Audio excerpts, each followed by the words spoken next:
ఇక ఉత్తరప్రదేశ్, మహారాష్ట్ర, కర్ణాటక, భారతదేశంలో అన్ని రాష్ట్రాల నుంచి వస్తారా ఈ మున్సిపల్ ఎలక్షన్కు? ఏం జరుగుతుంది కథ? ఒక్క మాట నేను స్పష్టంగా చెప్తా ఉన్నా. కేసీఆర్ మీ బిడ్డ, తెలంగాణ గడ్డ బిడ్డ, రక్తం ఉన్నటువంటి బిడ్డ, పౌరుషం ఉన్న బిడ్డ. ఈ దేశంలో జరిగే అనేక దైన్యం, అనేక దుర్మార్గాలు చూసి తడి ఉన్న వ్యక్తిగా, మానవత్వం ఉన్న వ్యక్తిగా కొన్ని కఠోరమైన వాస్తవాలను బయట పెట్టిన. ఎస్, ఈ రెండు జాతీయ పార్టీలు ఈ దేశాన్ని నడపడంలో ఘోరంగా విఫలమైనవి. ఇది వాస్తవం, కఠోరమైన సత్యం. ఎందుకు పేదరికం ఉంది? ఎందుకు ఆరోగ్య సమస్యలున్నాయి? ఎందుకు అవిద్య ఉంది? ఎందుకు ఎడ్యుకేషన్ సరిగా లేదు? ఎందుకు హెల్త్ సరిగా లేదు? ఆకలి ఎందుకున్న దేశంలో? ఇల్లు లేని పేద ప్రజలు ఎందుకున్నారు? ఇంకా ఎన్ని రోజులు ఓపిక పడతారు ఈ ప్రజలు? కొత్త విధానం రావాలి, కొత్త పందా రావాలి, కొత్త ఆలోచన జరగాలి, కొత్త ఆవిష్కరణ జరగాలి. ఈ దేశంలో అవసరం వచ్చిందని చెప్పి నేను మనవి చేస్తా ఉన్నా. ఇంకా ఎన్ని రోజులు ఈ మూస రాజకీయాలు? ఈ రాజకీయాలు పోవాలి అని నేను ఒక నినాదం చెప్పిన. కేసీఆర్ నీకు ఫ్రంట్ లేదు, ఫ్రంట్ లేదు. ఎవడు చెప్పిన ఫ్రంట్ పెడతాను? నేను చెప్పినాను. ఎందుకు గదగద వణుకుతాను? కేసీఆర్ వెళ్తే ఎట్లా వెళ్తాడో, వెళ్ళినాడు ఎట్లా వెళ్తాడో, గుద్దుడు గుద్దితే ఎట్లా ఎట్లా ఎట్లా చేస్తాడో ఈ రాష్ట్రానికి తెలుసు, దేశానికి తెలుసు. ఎవడన్నా నమ్మినాడు నేను తెలంగాణ కోసం బయలుదేరినాడు. వీడెవడ విని ఎక్కడో బొండిగా విసికేస్తా, వీడు ఎత్తడా అన్నారు. ఎవరినేమని బొండిగా విసికానో విసికి తెలంగాణ తెచ్చి బాధత జెండా ఎగరేసి ఇలా గర్వంగా నిలబడు. నువ్వు మాయమైపోతావు కేసీఆర్, మకల ఉట్టిన ఉప్పుపోతావు అన్నోడు మాయమైపోయింది. నేను పోలే, ఈయాడికి అడ్రస్కి రాలే. నేను ఒక్కటే మాట మనవి చేస్తా ఉన్నా. దేశం కోసం, ప్రజల కోసం మాట్లాడి తప్ప, మంచి జరగాలని కోరితే తప్ప, దేశం పోతున్న పందా బాగలేదు, కొత్త పందా రావాలంటే తప్ప, గజగజ మంత్రులు ఢిల్లీలో మంత్రాంగాలు జరుగుతున్నాయి. వీడిదమ్మని ఢిల్లీకిట బయలుదేరతాడా ఏమి రాని ఈయన్నే ఆగబట్టాలని ఇక వరదలాగా తన బురదలాగా వరద బయలుదేరింది. నేను మీ అందరిని ఒకటే కోరుతా ఉన్నా, ఈ దేశం గతి మార్చాలి. హైదరాబాద్ నగరం చైతన్యమైన నగరం. జిహెచ్ఎంసీ ఎన్నికల ద్వారానే మీరు ఆ సందేశం ఇవ్వాలని చెప్పి నేను కోరుతా ఉన్నా. దయచేసి నగర చైతన్యాన్ని భారతదేశానికి విస్తరించే విధంగా మీరు ముందుకు రావాలని చెప్పి నేను కోరుతా ఉన్నా. ఎందుకు అమ్ముతున్నారా ఎల్ఐసిని? 40 కోట్ల మంది సభ్యులున్నారు బీమా చేసుకున్న వాళ్ళు. 30 లక్షల కోట్ల ఆదాయం ఆస్తులున్నాయి ఎల్ఐసికి. ప్రపంచంలోనే రెండోదో మూడోదో అతిపెద్ద బీమా సంస్థ. ఎందుకు అమ్ముతున్నారో నేను అడుగుతా ఉన్నా. అది ప్రశ్న అడగద్దట, అది మాట్లాడద్దట. ఎందుకు అమ్ముతున్నారు బిహెచ్ఎల్ని? ప్రపంచంలోనే 4వ నంబర్లో ఉన్న రైల్వేలను ఎందుకు అమ్ముతున్నారు? పిఎస్సీలను ఎందుకు అమ్ముతున్నారు? ఎవడు అడగద్దు, ఎవడు మాట్లాడద్దు. ఈ దేశంలో అడిగితే తప్పు. ఇవన్నీ అడిగితే ఇగో ఇంతమంది మోస్తాం, నేను కిందిమి చేస్తాం, చేయిలూపుతాం, మాయా మచ్చింద్ర చేస్తామని వస్తూ ఉన్నారు. ఇలా ఉత్తరప్రదేశ్ ముఖ్యమంత్రి గారు వచ్చారు. నేను ఆయనకు స్వాగతం చెప్తా ఉన్నా సహచార ముఖ్యమంత్రిగా. మంచిదే, ఆయన మనకు నీతి చెప్తాడు. ఉత్తరప్రదేశ్ ఆయన ఠికానానే చక్కగా లేదు. ఆయన ఠికానా సంగతి ఏంటంటే దేశంలో తలసరి ఆదాయం ఉంటుంది. 6 ఏళ్ల కింద మనం రాష్ట్రమైనాడు 13 నంబర్లో ఉంటిమి. ఇలా మనం 5 నంబర్కి వచ్చినాం. ఉత్తరప్రదేశ్ ఎంతనో తెలుసా? 29లో 28వ నంబరు. 28వ ర్యాంక్ ఆయన వచ్చి 5వ ర్యాంక్ వాళ్ళకి చెప్తారట. ఆయన వచ్చి హైదరాబాద్లో ఊరేగుతాడు. మొన్న మహారాష్ట్ర మాజీ ముఖ్యమంత్రి వచ్చిపోయాడు. వాళ్ళు 10 నంబర్లో ఉన్నారు. ఇంకా రేపు ఎవరో వస్తారో వాళ్ళది ఏ నంబర్లో ఉన్నదో. ఈ రకంగా వాళ్ళది చక్కగా లేని వాళ్ళు ఇలా మన దగ్గర వచ్చి ఊరేగించి మనల్ని గోల్మాల్ చేయడానికి ఈ కార్యక్రమాలన్నీ జరుగుతూ ఉన్నాయి. దీని నుంచి దయచేసి అప్రమత్తంగా ఉండాలి. ఇలా బ్రహ్మాండంగా టీఎస్యూ బిడ్డలందరూ కూడా పోరాటం చేస్తూ ఉన్నారు. నిన్ననే దేశవ్యాప్తంగా సార్వత్రిక సమ్మె జరిగింది. వాళ్ళ గురించి తప్పకుండా టీఆర్ఎస్ ఫైట్ చేస్తుంది. దేశం మొత్తాన్ని ఏకం చేస్తామని నేను మనవి చేస్తా ఉన్నా. అందుకోసం ఈ నగరాన్ని దయచేసి కాపాడాలని చెప్పి నేను మనవి చేస్తా ఉన్నా. ఎటువంటి శాంతియుతమైన నగరం ఉంటేనే వ్యాపారాలు జరుగుతాయి. అన్ని వర్గాలను నేను కోరుతా ఉన్నా, ఇలా బిల్డర్ మిత్రులు ఆలోచించాలి. మీకు బీ పాస్ తెచ్చినాం, మీ వ్యాపారాలు జరగాలంటే మీకు బీ పాస్ కావన్నా, హైదరాబాద్లో కల్లోలం చెలరేగి కర్ఫ్యూ పాస్ కావన్నా, బీ పాసా కర్ఫ్యూ పాసా ఆలోచించండి బిల్డర్ మిత్రులారా. అదేవిధంగా వ్యాపారులు, వర్తక వ్యాపార వాణిజ్యవేత్తలు, పారిశ్రామికవేత్తలు, ఈ నగరం మనది, ఈ నగరాన్ని కాపాడుకోవాలి. దీనికోసం మేము ఎక్కడి వాళ్ళం అక్కడనే ఉంటామంటే కాదు. దయచేసి ఈ నగరం ప్రశాంతత దెబ్బతిన్నయద్దు. మనం ఒక ఇల్లు కట్టుకోవాలి. ఏడ కట్టుకుంటామండి? ప్రశాంతంగా ఉండే కాలనీ చూసి జాగా కొనుక్కుంటాం, అంతే కదా. గడబడి ఉందంటే ఎవడన్నా పోతాడా? లొల్లుందంటే ఎవడన్నా పోతాడా? హైదరాబాద్కు వెల్లువలాగా పరిశ్రమలు వస్తున్నాయి, లక్షల మంది పిల్లలకు ఉద్యోగాలు దొరుకుతున్నాయి, లక్షల సంఖ్యలో పెట్టుబడులు వస్తున్నాయి. ఇవన్నీ మీ కళ్ళ ముందు జరుగుతున్నాయి. మరి వీటన్నిటినీ కాపాడాలి, ఇవన్నీ ఇట్లే జరగాలి అంటే ఖచ్చితంగా 100% ఈ హైదరాబాద్లో శాంతి సామరస్యం పరిరక్షణ చేసుకోవాలి. అందరం కలిసి ఉండాలి. అన్ని వర్గాలు, అన్ని మతాలు, అన్ని కులాలు ప్రజలు కలిసి ఉండే ఒక సామరస్యపూర్వకమైన గుల్దస్తా లాంటి పూల బొకే లాంటి హైదరాబాద్ కావాలి. వీళ్ళందరం కలిసి బతుకుతున్నాం. ఇలా ఉడుములు తెచ్చినట్టు వచ్చి కొన్ని పిచ్చి కార్యక్రమాలు ప్రచారం చేస్తూ ఉన్నారు. అది మనకి ఏ రకంగా కూడా మనకు మంచిది కాదు.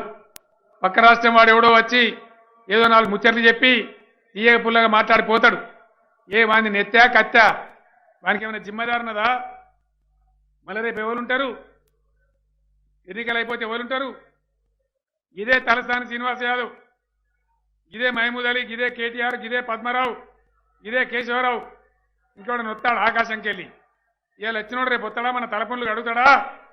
మంది మాటల్లో మేము మారమానం పోతే మళ్ళీ వచ్చే వరకు ఇల్లు కాలిపోయిందని ఎట్టి పరిస్థితులలో ఈ వంచకులకు, మోసగాళ్లకు, వాళ్ళు చేసే జిమ్మిక్కులకు మోసపోవద్దని మనవి చేస్తా ఉన్నా.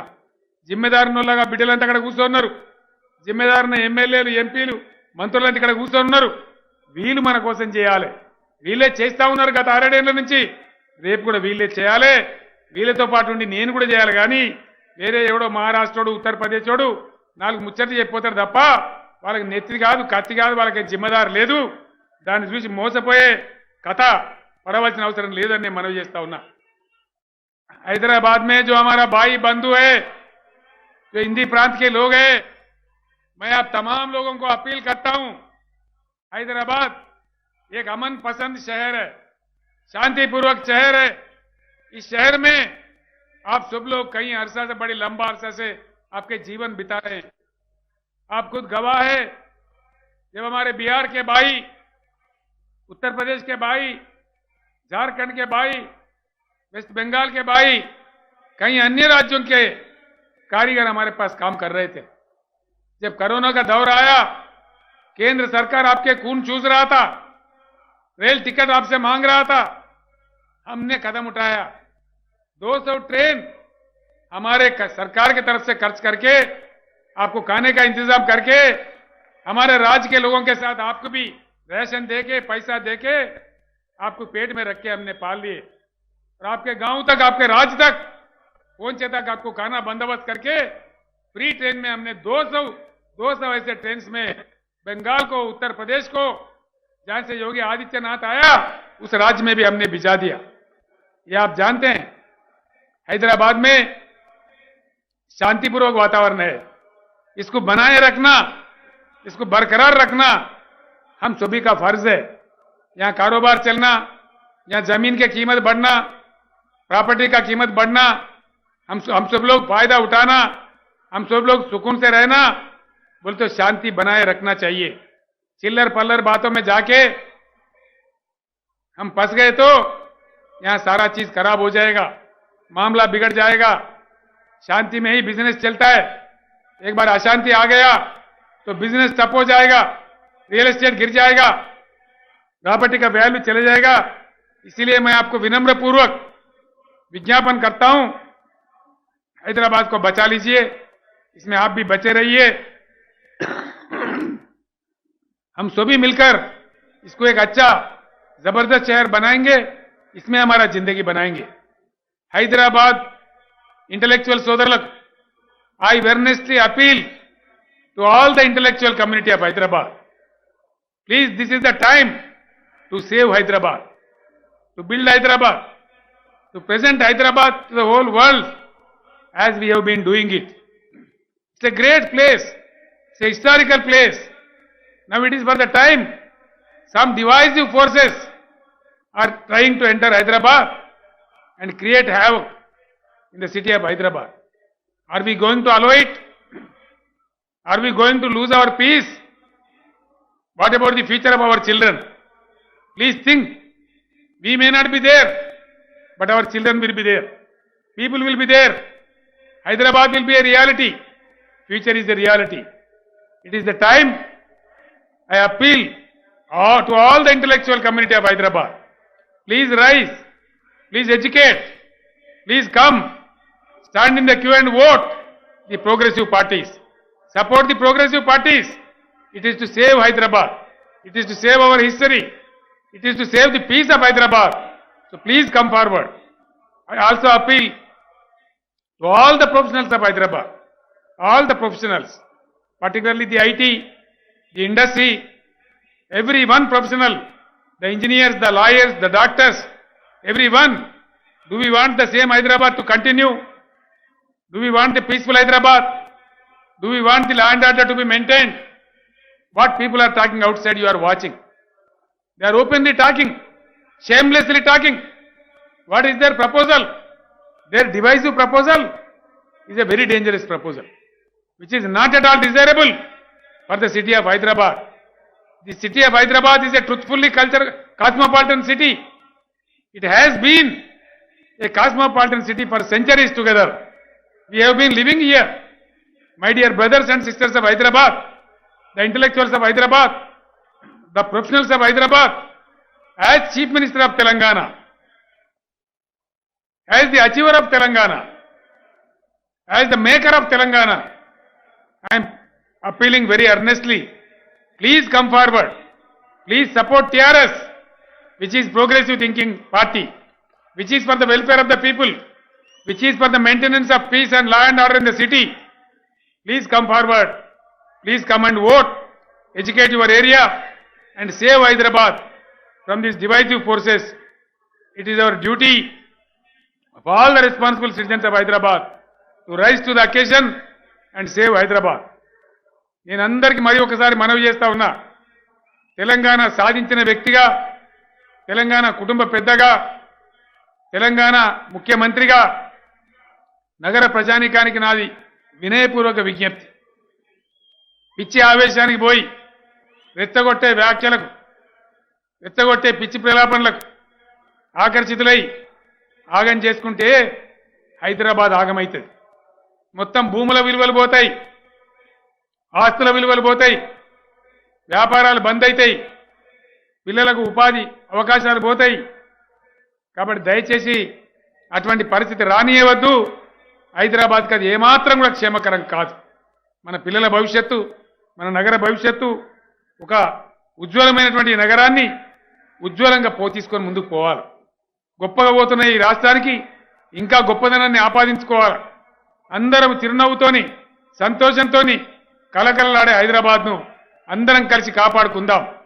టీఆర్ఎస్ అభ్యర్థులు మీరందరూ లేచి నమస్కారం చేయండి. అందరూ కూడా మంచి వాళ్ళం పెట్టినాం, సేవా గుణమున్న వాళ్ళం పెట్టినాం. దయచేసి పోయినసారి ఇచ్చిన దానికంటే ఇంకా ఏకపక్షంగా ఇంకో 5-6 సీట్లు ఎక్కువ ఇచ్చి టీఆర్ఎస్ను దీవించండి. అన్ని రకాల ఈ నగరాన్ని అభివృద్ధి చేసే బాధ్యత నాది, అండదండలు ఇచ్చే బాధ్యత నాది.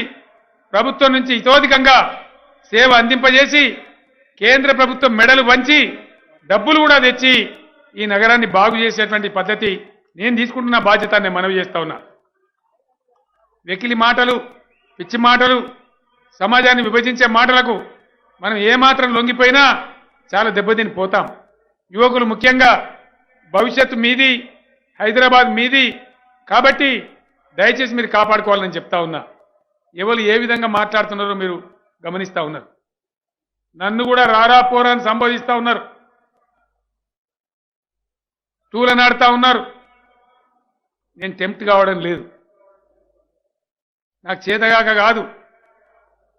కేసీఆర్ ఎత్తుకుంటే బ్రహ్మాండంగా నేను కూడా తిట్టగలుగుతాను. మా కార్యకర్తలు లేక కాదు, మాకు పౌరుషం లేక కాదు. మేము దలుచుకున్న నాడు దుమ్ము నశం కింద కొడతాం బిడ్డ. మాకు చేతగాక కాదు. ఓపిక, సంయమనం, ఒక బాధ్యత, ఈ రాష్ట్రాన్ని క్యారీ చేసేటువంటి ఒక నిబద్ధత మా మీద ఆ బాధ్యత ఉంది. మేము ఆషామాషి కాదు. మా బాసులు ఢిల్లీలో ఉండరు. మేము ఢిల్లీ గులాములం కాదు. తెలంగాణ ప్రజలే మా బాసులు. మాకు ఇంకెవడో లేడు. మా ప్రజల అవసరాలే మా ఇతివృత్తం. మా ప్రజల సమస్యలే మా కేంద్ర బిందువు. మా ప్రజల బతుకుదెరువే మా ఆలోచన. మా పేదల యొక్క సంక్షేమమే మా మెదడు నిండా ఉంటుంది. మా గుండెల నిండా ఒక దేదీప్యంగా వెలుగొండే తెలంగాణ మా కళ. అది మా గుండెల్లో ఉంటుంది. మాకు చేతగాకనో చేవలకనో కాదు. మీ ఇద్దరు ముగ్గురు మాట్లాడే చిల్లర మాటలకు మేము టెంప్ట్ కాం.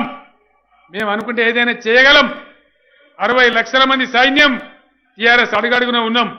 బాగా చెప్తా, మా మెంబర్షిపే 60 లక్షలు ఉంది. కానీ మీలాగా మేము ప్రేలాపన వేలే వాళ్ళం కాదు. అన్ని గెలిచినాం. 32 జిల్లా పరిషత్తులు మేమే ఉన్నాం. ఇలా 141 మున్సిపాలిటీలు ఉంటే దాదాపు 2-3 మినాయిస్తే అన్ని మున్సిపాలిటీలు మేమే గెలిచినాం. 88 ఎమ్మెల్యేలు గెలిచినాం. మమ్మల్ని ఎవడో ఢిల్లీ నుంచి అపాయింట్ చేస్తే రాలే. మమ్మల్ని అపాయింట్ చేసిన మా బాసులు ఈ తెలంగాణ ప్రజలు, తెలంగాణ బిడ్డలుగా అపాయింట్ చేస్తే మేము పనిచేస్తూ ఉన్నాం. కాబట్టి మేము ఎవరిని భయపడం, ఎక్కడ రాజీ పడం. తప్పకుండా ప్రజలకు న్యాయం జరగడానికి భగవంతుడు మాకు ఇచ్చిన శక్తియుక్తులతో పనిచేస్తాం. కాబట్టి దయచేసి నగర ప్రజానీకం ఈరోజు మన గౌరవాన్ని కాపాడే విధంగా నగరంలో ఉండే ఇంటెలెక్చువల్స్, నగర యువత ఈ నగర భవిష్యత్తు కోసం నడుం కట్టాలి. ఇంటెలెక్చువల్స్ అందరూ ఎక్కడి వాళ్ళు అక్కడ కథానాయకులు కావాలి. ప్రొఫెషనల్స్ అందరూ కదలాలి. మీ బస్తీలలో చెప్పాలి. వాస్తవాలు మీరు గమనిస్తూ ఉన్నారు. చాలా మార్పు వచ్చింది హైదరాబాద్లో. నాకు చాలా ఫోన్లు వస్తూ ఉన్నాయి. కేసీఆర్ గారు బుక్కులు పంపించండి, మొన్న విడుదల చేసిన ప్రణాళిక పంపించండి, ఈ పిచ్చి హైదరాబాద్లో రానియం, మీరు నిశ్చింతగా ఉండండి అని నాకు చాలా వందల ఫోన్లు వస్తూ ఉన్నాయి. మారుతా ఉన్నది రోజు రోజుకు, గంట గంటకు. కాబట్టి మనకు ఇబ్బంది లేదు. బ్రహ్మాండంగా మనం విజయం సాధించబోతా ఉన్నాం. గతం కంటే ఇంకో 4 సీట్లు ఎక్కువనే రాబోతా ఉన్నాయి. ఇది కేసీఆర్ మాటగా నేను చెప్తా ఉన్నా. 4వ తారీఖు నాడు మీరు చూడబోతారు. ఆ తర్వాత అందరం కలిసి బ్రహ్మాండంగా సెలబ్రేట్ చేసుకొని ఇదే ఎల్బీ స్టేడియం నుంచి కొత్త జవసత్వాలతోని హైదరాబాద్ నూతన ప్రణాళికను ప్రారంభించుకుందామని మనవి చేస్తూ ఆ శుభగడియ కోసం ఎదురు చూస్తూ నేను సెలవు తీసుకుంటా ఉన్నా. మీరందరూ కూడా కారు గుర్తుకు ఓటేసి టీఆర్ఎస్ అభ్యర్థులను దీవించాలని హృదయపూర్వకంగా కోరుకుంటూ నేను సెలవు తీసుకుంటా ఉన్నా. జై తెలంగాణ. వినబడతలేదు? జై తెలంగాణ. కారు గుర్తుకే, కారు గుర్తుకే. జై తెలంగాణ. ధన్యవాదాలు.